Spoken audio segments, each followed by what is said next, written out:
अमरनाथ गुफा में शुकदेव और पवित्र कबूतर की पौराणिक कथा। अमरनाथ की इस पवित्र गुफा में भगवान शंकर ने भगवती पार्वती को मोक्ष का मार्ग दिखाया था। इस तत्वज्ञान को अमरनाथ के नाम से जाना जाता है, इसलिए इस स्थान का नाम अमरनाथ पड़ा। कथा भगवती पार्वती तथा भगवान शंकर के बीच हुआ संवाद है। यह उसी तरह है जिस तरह कृष्ण और अर्जुन के बीच संवाद हुआ था। जब भगवान शंकर इस अमृत ज्ञान को भगवती पार्वती को सुना रहे थे तो वहाँ एक सुखहरा कठफोड़वा या हरी कंठी वाला तोता का बच्चा भी यह ज्ञान सुन रहा था। पार्वती कथा सुनने के बीच बीच में हुंकार भरती थी। पार्वती जी को कथा सुनते सुनते नींद आ गई। उनकी जगह पर वहाँ बैठे एक शुक ने हुंकार भरना प्रारंभ कर दिया।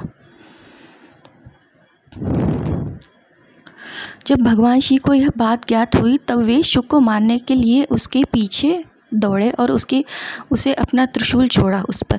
शुक जान बचाने के लिए तीनों लोकों में भागता रहा। भागते भागते वह व्यास जी के आश्रम में आया और सूक्ष्म रूप बनाकर उनकी पत्नी वटिका के मुख में घुस गया। वह उनके गर्भ में रह गया। ऐसा कहा जाता है कि ये 12 वर्ष तक गर्भ के बाहर ही नहीं निकले। जब भगवान श्री कृष्ण ने उन्हें स्वयं आकर यह आश्वासन दिया कि बाहर निकलने पर तुम्हारे ऊपर माया का प्रभाव नहीं पड़ेगा, तभी ये गर्भ से बाहर निकले और व्यास जी के पुत्र कहलाए।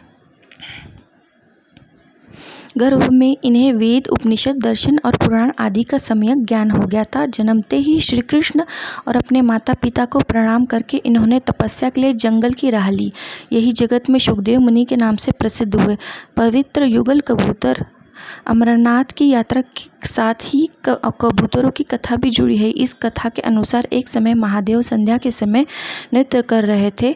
भगवान शिव के गण आपस में ईर्ष्या के कारण कुरु कुरु शब्द करने लगे। महादेव ने उन्हें श्राप दे दिया कि तुम दीर्घ काल तक कुरु कुरु करते रहोगे। तदुपरांत वे रुद्र रूपी गण उसी समय कबूतर हो गए और उसी स्थान पर रहने लगे। माना जाता है कि यात्रा के दौरान पावन अमरनाथ गुफा में इन्हीं दोनों कबूतरों के दर्शन होते हैं। यह आश्चर्य की बात है कि जहाँ ऑक्सीजन की मात्रा नहीं है, ना के बराबर है, वहाँ जहाँ दूर दूर तक खाने पीने का कोई साधन नहीं है, वहाँ ये कबूतर किस तरीके से रहते। यहाँ कबूतरों के दर्शन करना शिव पार्वती के दर्शन करना माना जाता है।